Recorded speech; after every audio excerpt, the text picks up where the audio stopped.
Le gouvernement italien met Fiat en danger selon Tavares. Il reproche à l'Italie de ne pas soutenir l'industrie des voitures électriques. Ah bah l'Italie, de toute façon, ils sont anti-vœux pour moi, la plupart, hein. Quand tu vois les pourcentages de vente, c'est ridicule. L'absence d'un bonus écologique dans le pays met Fiat en danger.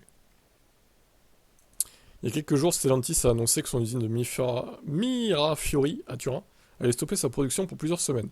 2250 travailleurs sont concernés. La raison? Une baisse de la demande sur la Fiat 500e. Un petit modèle électrique. Et le petit modèle électrique est dans une mauvaise passe. Et c'est l'ensemble de la marque Fiat qui est en danger. En Italie, les conducteurs de voitures électriques sont très rares. 4% à peine. Très loin derrière les deux autres grandes puissances, que sont l'Allemagne et la France. Même l'Espagne est devant. L'Italie est aussi le pays qui possède l'un des plus vieux parcs automobiles en Europe.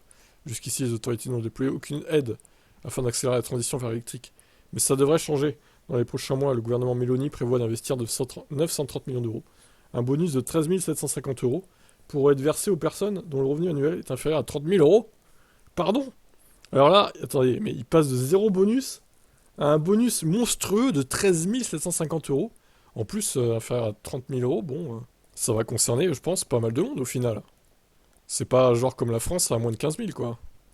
Selon Carlos Tavares, ça ne suffira pas. Il estime que l'Italie dépense beaucoup moins d'argent que n'importe quel autre grand pays pour soutenir les VE. Effectivement, si on compare cette aide avec l'ensemble des subventions allemandes, c'est ridicule. Le pays le plus peuplé d'Europe a dépensé 9,5 milliards d'euros depuis 2016.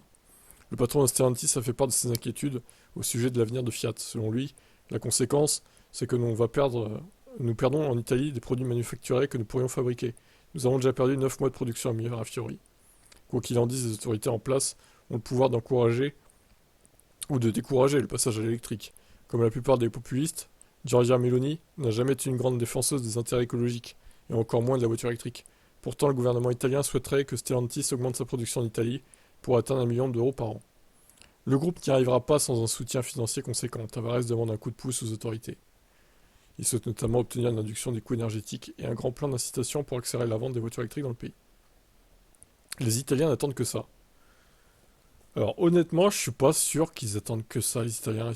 J'ai l'impression qu'ils sont un peu réac et un peu pro-thermique, en fait, les Italiens. Ferrari, tout ça, Maserati, etc., quoi, hein. Les grandes marques de sport italiennes. Alors évidemment, ils sont peut-être pas tous comme ça, mais je pense qu'en majorité, quand même, ils sont plus pro-thermiques que les autres dans les autres pays, quoi. Ils sont moins ouverts au changement. C'est l'impression que ça me donne. Qu'est-ce que vous en pensez, vous? Bon, là, pour le coup, on peut pas être en désaccord avec Tavares. Je pense que il n'y a pas de miracle, hein. De toute façon, les Fiat, elles vont être produites dans d'autres pays si ça continue. Et puis, ils auront plus que leurs yeux pour pleurer, hein, les Italiens. Et après, ils iront se plaindre. Ah oui, mais Fiat, c'est plus Made in Italy. Ouais, bah, aider les voitures électriques. Du coup, peut-être qu'il changera d'avis. Allez, ciao.